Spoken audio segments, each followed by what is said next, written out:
So this icon here, this little person in a shield there, is the ADA dashboard. And the ADA dashboard is essentially used for mass scanning your pages. Now, naturally, you can just click the ADA button up top if you have that setting toggled in your school setup. Underneath extras is enable ADA there. If you have that toggled, you can just access this ADA button and scan your pages just from visiting them. But the ADA dashboard will show you this particular window with this top nav here, which is actually every element within the top navigation up here. And here we can refresh if we want to refresh this list or refresh the scans. Toggle select all will actually toggle all of these on so I can scan every single page in the drop down. Now notice if I uncollapse this top nav, click toggle select all, and then collapse it, they're not toggled. So it's only elements that are included in the drop downs there. Then we have scan now, which will actually scan a page. So if I check home, click scan now, I get this scanning window.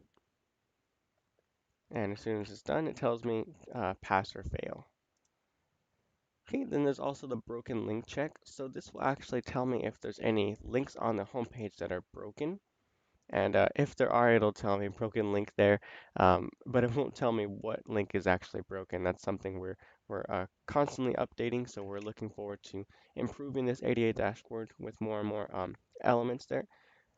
But then we have the scan pages here, and these are all the pages that have been scanned. I can refresh this page as many times as I'd like, but these are essentially this is a log for all the scans on your page. Okay, but essentially this is the ADA dashboard, and it'll actually tell you on this chapter 1 editing your home page page that I have, there are 2 errors, and I can click this little red check, and it'll tell me video caption, video description, so that I have something wrong with my videos there. Okay, and I can just go ahead and click that and be taken right to that page there, and I can actually see what's going on with this. Something's wrong with this video here, which is fine. I'll get to actually resolving ADA compliance errors in another video. This is just an introduction to how the ADA dashboard works.